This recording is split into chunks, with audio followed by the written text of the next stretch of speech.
Vimos el ejemplo de la mano y el pulgar. Sí, sí, efectivamente fue lo de la regla de la mano derecha para sacar el sentido del producto cruz. ¿Sí recuerdan? ¿Sí o no? O sea que estábamos en la página esa de ahí. ¿Sí o no? Bueno, ahorita vamos a ver ese teorema. A ver, ¿nos ayudas, ingeniero, a borrar? Gracias. Sí. Gracias, ingeniero.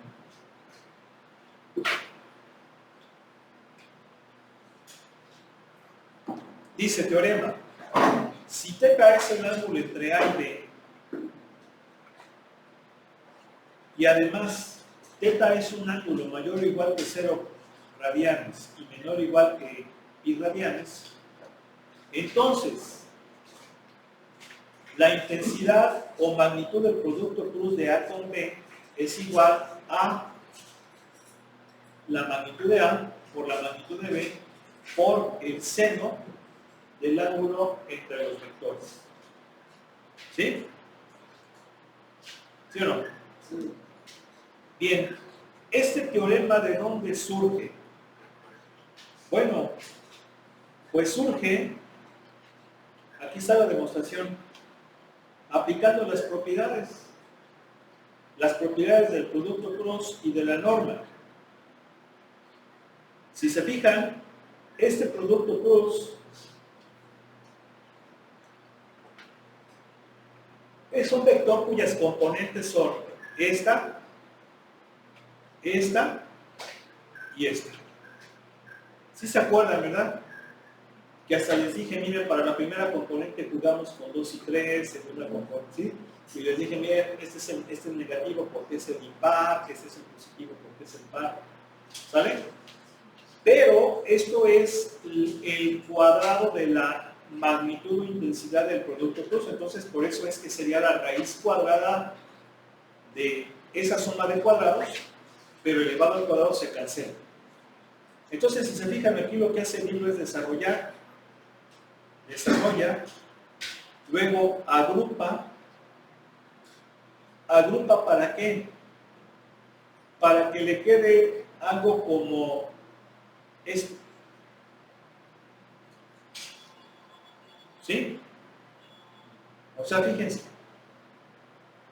Pero después lo que hace es aplicar la propiedad del producto punto, que viene siendo el producto de las intensidades o normas de los dos vectores por el coseno del ángulo entre ellos. Entonces va a quedar así. Factoriza el producto de las normas al cuadrado y le queda esto. Pero obviamente esto de aquí es el cuadrado del primer miembro. Le sacas raíz y ya te va a quedar nada más la magnitud del producto cruz igual a norma de A por norma de B por norma de seno cuadrado. ¿Sí? Sinceramente esa demostración, lo difícil está en esto. ¿Cómo agrupar? ¿Para qué? Para obtener algo que me va a seguir después. ¿Sí se entiende? Pero ahí está la demostración. Bien. Luego tenemos un corolario. ¿Qué dijimos que era un corolario? Pues una observación de un teorema previamente demostrado. A ver, ¿qué fue lo que vimos? Vimos que la magnitud de un producto cruz era igual al producto de las normas de los dos vectores por el seno del ángulo entre ellos. ¿Cierto? Sí. Bien. Ese producto cruz, o sea, esto, porque fue así. ¿Sí se acuerdan, verdad? ¿Sí o no? Bien. A y B son vectores no nulos. ¿Qué significa que sean vectores no nulos? Vectores que ¿qué? Cuya magnitud es diferente de 0. ¿Sí se entiende o no? Sí. Entonces, como son vectores no nulos, esta y esta nunca van a valer 0. ¿Están de acuerdo? Sí. ¿Por qué? Porque son los nulos. Lo único que pudiera valer 0, ¿quién es? El seno de θ. ¿Sí o no? Ahora, ¿cuándo el seno de un ángulo vale 0? ¿Cuándo qué? Cuando θ vale 0, o cuando vale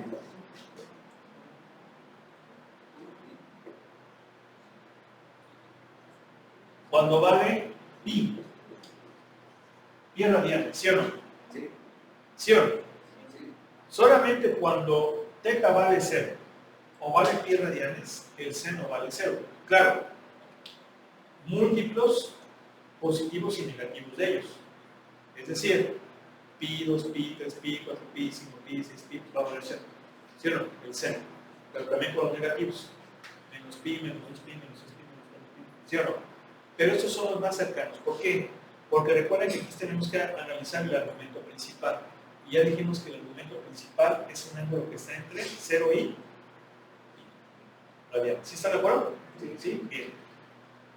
Entonces, lo único que puede valer 0 es el seno, el cual vale 0 para 0 grados y para pi radianes.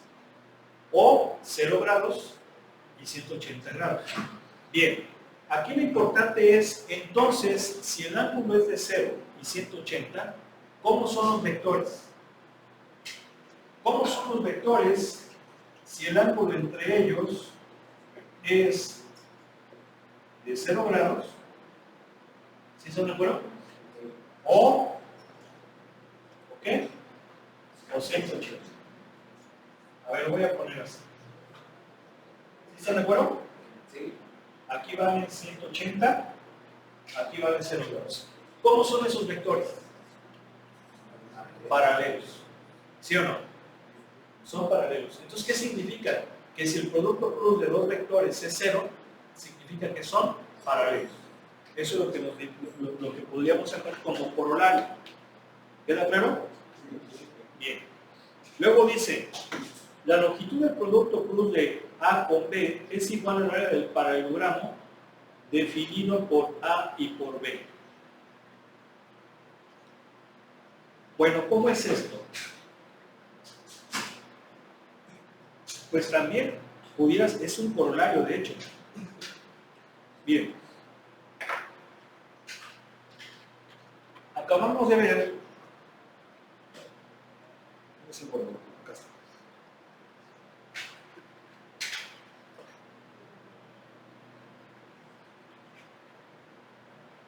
Acabamos de ver que si A cruz B es el vector nulo, ojo, no es 0, esto es el vector nulo, ¿ya se fijaron? ¿Sí o no? ¿Sí? Son paralelos. ¿Sí están de acuerdo? Son paralelos. Bien. Obviamente, aquí, si yo lo veo así, aquí sí va a valer 0. ¿Por qué? Pues porque es un escalar, es la magnitud, ¿sí o no? Sí, la intensidad del vector. ¿Sí se entiende? Bien. Pero aquí sucede una cosa. Yo sé que esto, según acabo de ver, es así. Magnitud de A por magnitud de B por el seno del ángulo entre ellos. ¿Sí están de acuerdo? ¿Esto qué es? Pues es el área de un paralelogramo. Mira, aquí está. Déjame mover más para acá. Ahí tengo un paralelogramo. Si se fijan que estos dos vectores A y B forman un paralelogramo. De hecho, es lo que se aplicaba en el método gráfico para sacar la resultante. Se completaba el paralelogramo. ¿Sí o no? Entonces, este paralelogramo, yo sé que su área, por el hecho de ser un cuadrilátero, es base por altura. ¿Sí o no? Bien. ¿Quién es la base? Bueno, pues la base depende de cuál la ponga. Puede ser A, puede ser B, pero da lo mismo. Vamos a suponer que yo pongo por base A. Entonces, el vector A. ¿Cuánto vale la base? La base es una longitud. Pues va a ser la norma de A. ¿Sí o no? Va a ser la norma de A. Bien. Por altura. ¿Quién es la altura? Bueno, pues la altura es la distancia perpendicular de la base al vértice opuesto. ¿Sí o no? Luego entonces, esta línea punteada es la altura. ¿Cómo saco esa altura? Bueno, pues aquí tengo un triangulito rectángulo cuya hipotenusa es la norma de B. Luego entonces, la altura es el cateto opuesto a θ, y yo sé que el cateto opuesto es hipotenusa por el seno del ángulo. ¿Sí o no? Entonces sería la hipotenusa, que es la norma de B, por el seno del ángulo. ¿Qué significa esto? Que efectivamente, ¿qué? El área del paralelogramo es que la magnitud del producto. Y eso es lo que tenemos aquí abajo. ¿Sí? Mira, ahí está. La longitud o magnitud o norma del producto cruz es igual al área del paralelogramo de aire. ¿Sí estamos de acuerdo? Bien. Otra. Aquí tenemos los productos cruz entre los vectores bases. Acuérdense que eso también lo sacamos con el producto punto. ¿Sí o no? Sí. Bien, vamos a hacerlo nosotros. ¿Cómo le hacemos? Pues ahí hay que trazar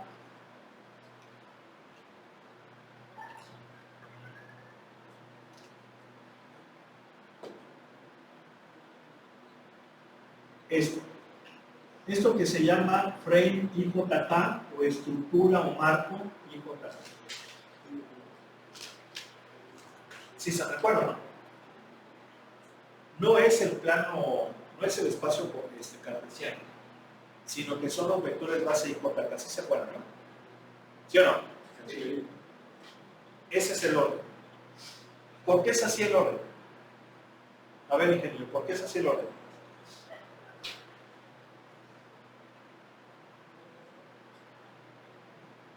¿Por qué? Porque al ancho mercurio plano, ¿no? No. Rápido. ¿Por qué es así el orden? Algo.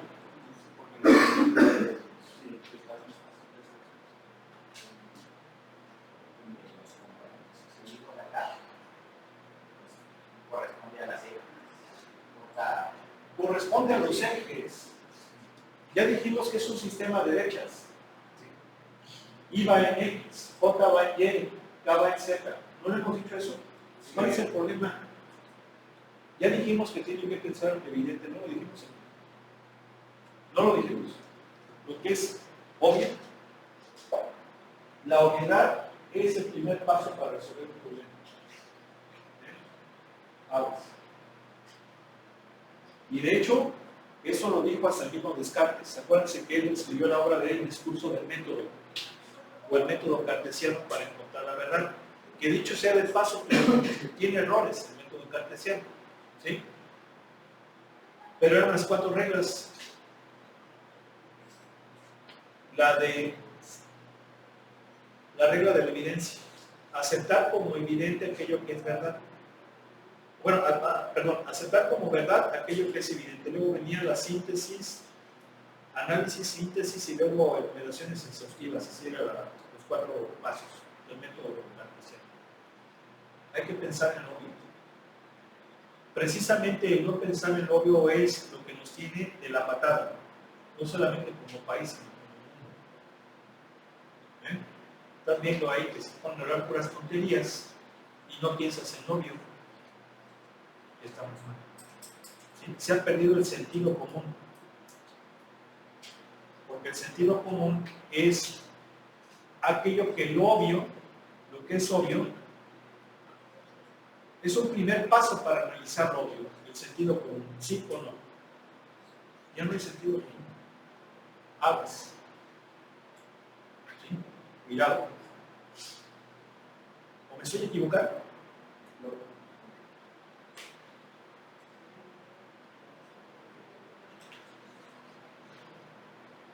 Entonces, a ver, I cruz J. ¿Por qué I cruz J es K? Aplico la regla de la mano derecha. I cruz J. Voy de I a J. Es K. ¿Sí o no? ¿Por qué J cruz K es I? J cruz K. Voy de J a K. I. K cruz I es J. ¿Por qué? K cruz I. De K a I. J. ¿Sí o no? ¿Sí? Acuérdense que me muevo sobre el ángulo más agudo, ya lo dijimos. ¿Por qué K cruz J es menos I? K cruz J. Voy de K a J. Es menos I. ¿Sí o no? Sí. ¿Por qué I cruz K es menos J? I cruz K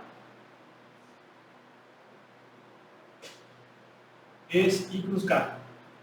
Así. De I a K menos J. ¿Sí o no? ¿Sí se entiende? Sí. Bien.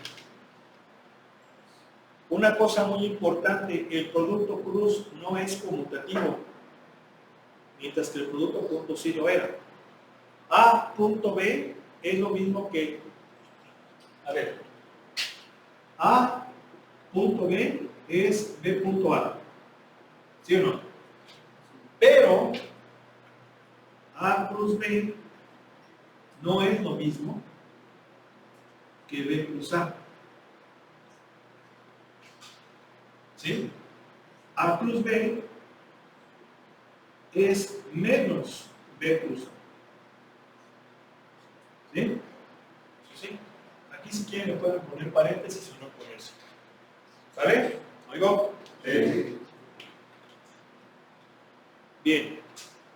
Aquí tenemos estas propiedades del producto cruz.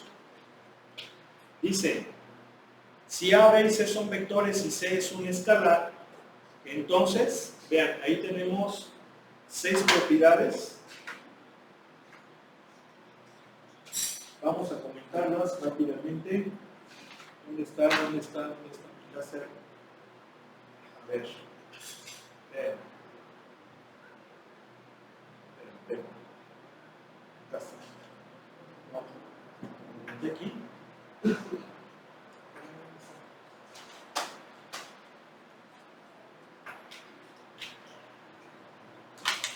A ver, espera. Acá está. ¿Está bien?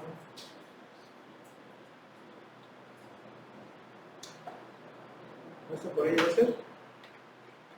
¿No? No. Sí. Sí lo traía.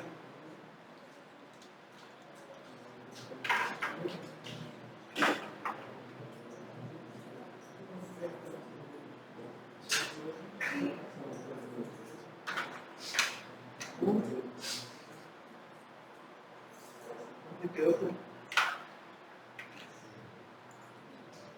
Acá está. A ver, fíjense. A cruz B es menos B cruz A. Lo acabamos de poner, ¿sí o no? Sí. Esta es la propiedad asociativa del producto cruz. Yo puedo asociar, vean. ¿Asociar a quién? Al escalar. O sea, por ejemplo, aquí, si se fijan, el escalar lo puedo dejar solito y hacer el producto cruz. ¿Por qué? Porque es escalar. O bien ponerlo con el segundo vector del producto cruz. Si estamos de acuerdo, no importa. Ahora, estas dos, la 3 y la 4, es la propiedad distributiva del producto cruz. Vean, A cruz B más C es A cruz B más A cruz C. Fíjense cómo estoy distribuyendo por la derecha. Pero la 4 es distribuyendo por la izquierda. A más B cruz C es A cruz C más B cruz C. Observen cómo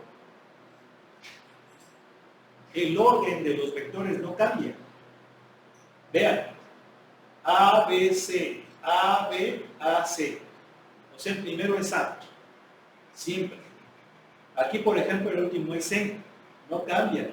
¿Sí se fijan que es el último? ¿Por qué? Porque no es conmutativo el producto cruz. El 5 es lo que se conoce como triple producto escalar. Si se fijan, B cruz C me da vector. Vector punto un vector se puede hacer.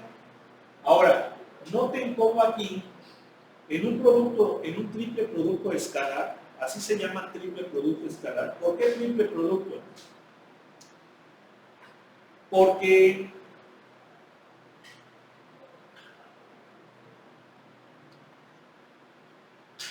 a fin de cuentas estoy haciendo un triple producto A con B, A.B y A.C, por así decirlo, ¿no?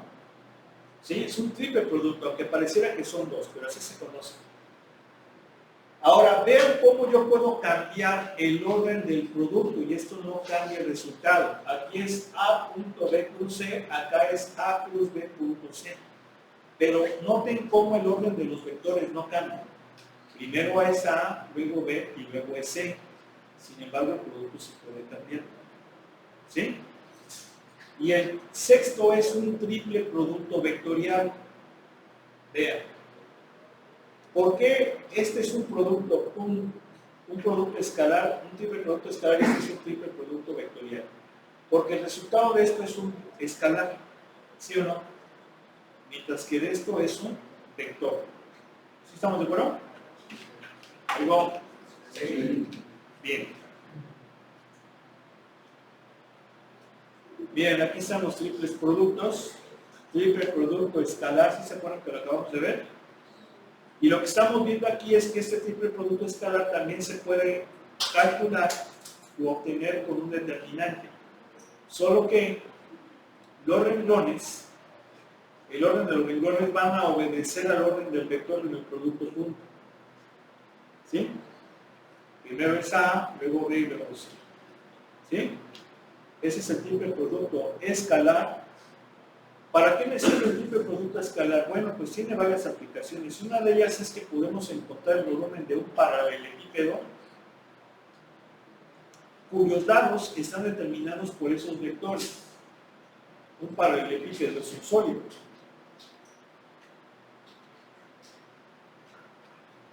Y aquí tenemos el triple producto vectorial. Ahí está. Ahora, ¿qué aplicaciones tiene el producto cruz? Bueno, ya vimos la aplicación principal del producto punto, ¿no? ¿Cuál era? ¿Cuál era? ¿Cuál fue? El trabajo. ¿Sí o no, ingenieros? El trabajo. Bien. ¿Cuál es la principal o una de las principales aplicaciones del producto cruz? En la torca. La torca, que también se le conoce como PAC o momentum angular. A ver, ¿quién pudiera platicarnos un poquito acerca de esta magnitud física? Alguien, rápido, así que sepa.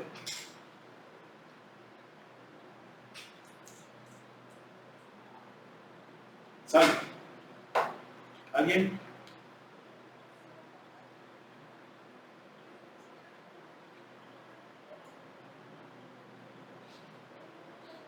¿En dónde lo ha usado?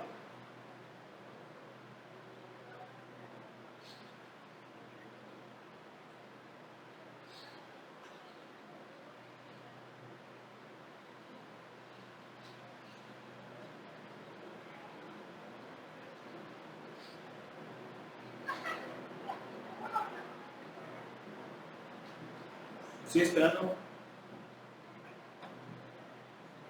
Algo donde he escuchado lo de torca, PAC. ¿En dónde?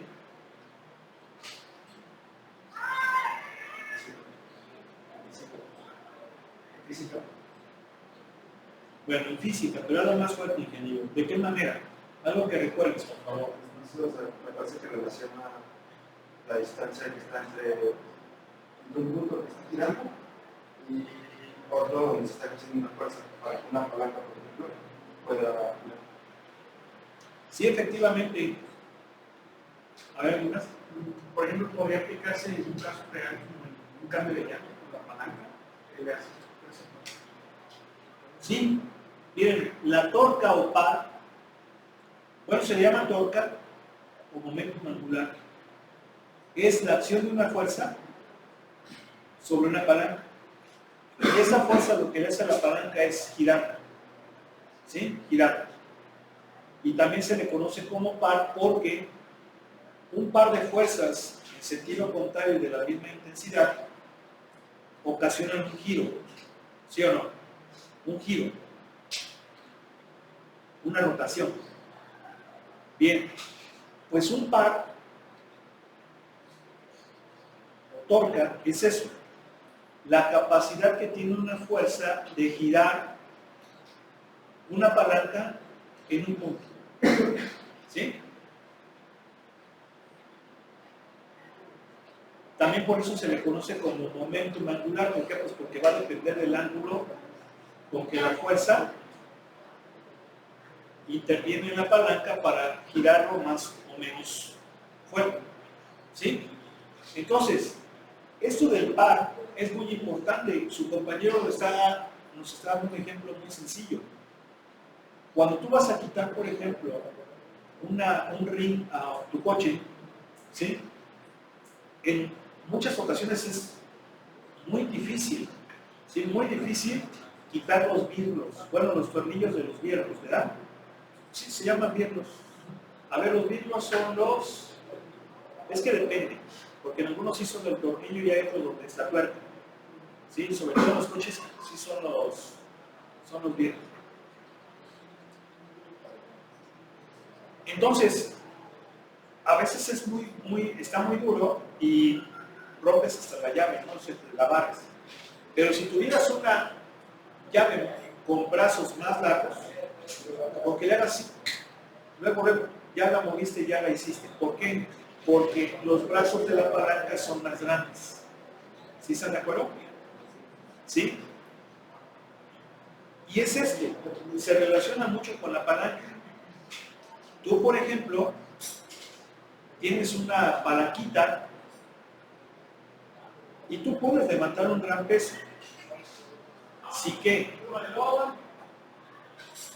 Si la palanca de tu lado es muy grande, ¿sí o no? Si la palanca de tu lado es muy grande, tú al ejercer la fuerza en esa palanca vas a tener mucho par. Puedes levantar del otro lado un gran peso que de otro modo no lo podrías hacer. ¿Sí? Por ejemplo, esto se ve mucho en los motores, era lo que yo quería que me dijeran. Los motores. Hay motorcitos eléctricos, de esos chiquitos que son de 9 volts, por ejemplo, y empiezan a girar con una pilita, no de corriente directa. ¿Sí están de acuerdo? Bien. Esos motorcitos pueden tener mucha velocidad, pero no tienen mucho par porque tú le puedes poner el dedo en el eje y lo detienes. ¿Sí están de acuerdo? No hay mucho par en el motor. Si hubiera mucho par, pues igual y no puedes o igual se te lastima el dedo, ¿verdad? ¿Por qué? Porque precisamente el par en los motores es su capacidad de giro, ¿sí o no? Y en los motores, pues es una de las variables principales, que tenga mucho par dependiendo del trabajo que yo vaya a realizar, ¿sí o no? Los motores, por ejemplo, de los talleres de herramientas, por ejemplo, el laboratorio industrial, llámese en el torno, en la fresa o en el taladro, deben de tener mucho par. ¿Por qué? Pues por el maquinado que tienen que hacer, ya sea para taladrar o para devastar materiales. Tienen que tener mucha galleta, ¿sí o no? Mucha capacidad de giro. Tal vez no nos interese mucho la velocidad, pero sí el par, ¿sí o no? Y esto va muy relacionado con la velocidad. A ver, por ejemplo, si yo voy en mi coche, cierre la puerta, por favor, ¿no? Si yo voy en mi coche y voy a subir una pendiente muy elevada, por ejemplo, esa pendiente que está aquí acá por el centro sur, que sube a, ¿cómo se llama? No, hay un fraccionamiento por ahí, o sea, ahí por donde está, por el libramiento sur, bueno, sur de Corea, que va una colonia que está en un cerro, Colinas, no, es por allá por Candines. ¿Cómo se llama? Sí.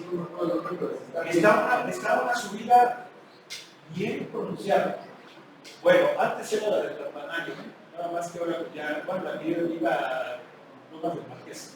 Esa era la más pronunciada antes, ahora ya no, ahora es esa. Bien. Esa subida, si vas en tu coche, ¿en qué velocidad la tendrías que subir? Segunda, ¿sí? Sí, porque si le metes tercera igual se te apaga, ¿sí o no? Ni siquiera en cuarta, aunque vengas ni te arreglado ni en cuarta la subes. Necesitas mucho par, ¿sí o no?